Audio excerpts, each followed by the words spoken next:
Donc voilà, fin de l'exercice sur le principe de superposition. On vient de le faire en une dimension. Et là, je vais continuer. Je vais faire un exemple en 2D. Si jamais c'est vraiment facile pour vous, je vous invite à comme juste essayer par vous-même. Puis après ça, vérifier la solution. Sinon, si ça vous tente de voir à quoi ça ressemble en 2D, ça devient un peu plus complexe. Alors, on se lance. Alors, exemple 3, superposition en 2D. Ici, on peut voir que j'ai 4 particules et nous, on va s'intéresser à calculer la force résultante sur D. Comme il y a 4 particules, D est entouré par 3 particules chargées, donc on va dessiner 3 forces sur D. Une fois que ça c'est dessiné, on va vouloir les additionner. Et la seule subtilité par rapport à l'autre exercice, c'est que ici les forces sont pas toutes dans la même direction. Par exemple, FCD pointe vers les X négatifs, FAD pointe vers les Y négatifs, alors que FBD pointe un peu vers les X, un peu vers les Y. Donc comment est-ce qu'on va gérer ça?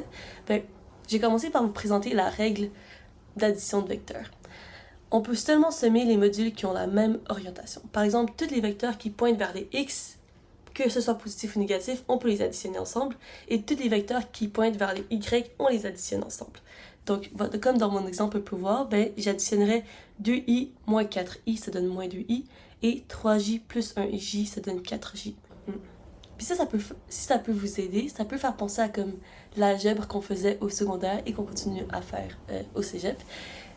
Quand on additionnait des polynômes, par exemple 2x plus 3y plus 1x au carré plus 1xy ou plus 3y, 3y, en tout cas un polynôme, on pouvait seulement additionner les termes qui étaient multipliés par la même variable et cette variable-là, genre x, y, devait être aussi du même exposant.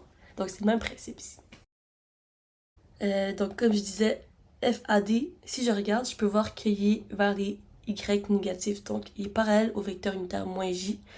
FCD pointe vers les x négatifs, donc moins i. Et finalement, FBD, c'est un mélange. Donc, qu'est-ce qu'on va faire ici? Je vous laisse 2 secondes pour y réfléchir.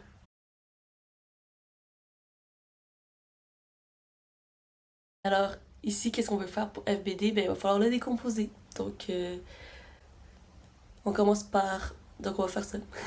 On commence par trouver c'est quoi la grandeur de cette flèche FBD, le module avec la loi de Coulomb.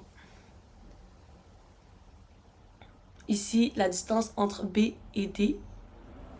On cherche la force entre B et D, donc on prend la distance R entre B et D. Je peux voir que dans mon schéma, ça forme un triangle rectangle. Donc je vais pouvoir trouver c'est quoi cette grandeur, cette distance avec le triangle rectangle. Les cathètes sont 3 au carré plus 4 au carré, ça donne 5 au carré. Et je peux le mettre dans mon équation. Et je trouve la valeur finale de la force. Maintenant, cool, on a trouvé c'est quoi le module de FBD, mais on veut le décomposer. Donc, comment est-ce qu'on décompose ça? Il faut encore penser à notre triangle rectangle et triangle semblable. On va vouloir, comme on connaît l'hypoténuse, mais on ne connaît pas l'angle, il faut qu'on détermine c'est quoi l'angle. On peut utiliser les triangles semblables pour trouver c'est quoi cet angle θ. Donc ici, je sais que l'opposé et l'adjacente à l'angle, ils valent 4 et 3. Et je trouve un angle de 53,13 degrés en prenant la relation tangente de θ est égale à opposé sur adjacente. Et maintenant que je connais l'angle et l'hypoténuse, je peux juste utiliser encore seccatoire pour trouver la valeur, la grandeur de l'adjacente et la valeur de l'opposé. Donc si je regarde mon schéma, si je refais un petit dessin du vecteur FBD, je peux voir que par rapport à l'angle θ, fx est opposé. Donc si je veux trouver fx et je cherche l'opposé, dans les 3 relations, c'est la relation de sinus que je peux utiliser car on a O dans SOH. En passant, on ne va pas prendre tangente TOA parce qu'on ne connaît pas encore l'adjacente. Donc, il nous reste juste sinus. Donc, si je donne fx, ça donne fbd fois sin de θ. Et là, similairement, je peux voir que fy est adjacent à l'angle θ parce qu'il y touche et c'est pas l'hypoténuse. Alors, je prends le cosinus et je trouve fy est égal à fbd cos de θ. Donc, maintenant que j'ai des expressions pour fx et fy, alors, comment est-ce que j'écris ceci? J'écris que le vecteur FBD est égal à sa composante fx en i plus la composante fy en j. Ici, c'est important de faire attention aux signes. Là, ici, j'écris cos θ, mais c'est sin, je l'ai bien écrit dans la deuxième ligne. Et je trouve mon vecteur FBD. Ok, donc maintenant que mon FBD est décomposé, ben, je peux additionner les trois vecteurs. Je connaissais pas encore FAD et FCD, donc je vais juste calculer leur module.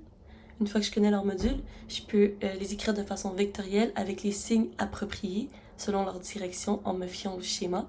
Et après ça, ben, j'additionne les I ensemble et les J ensemble.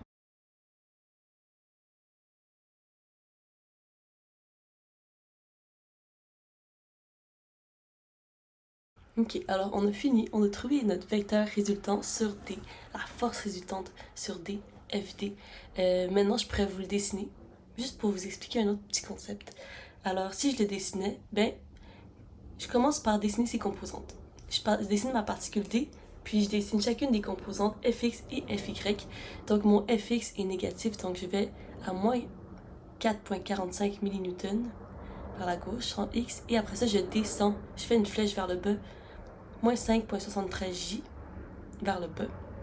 Et finalement, ben, mon FD, il faut que je parte de la particule D et que je relie une flèche jusqu'au point où j'ai terminé en additionnant les deux vecteurs, et ça me donne FD.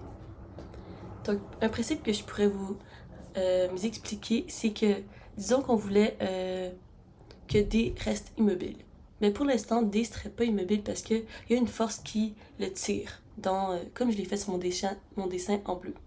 Donc, pour contrer cette force, il faudrait qu'il y ait une force égale, mais dans la direction opposée à ce vecteur que je vais dessiner en orange. Quand je suis sur D et que j'additionne les deux forces, ben, ça me donne 0. Donc, fin de l'exercice 3.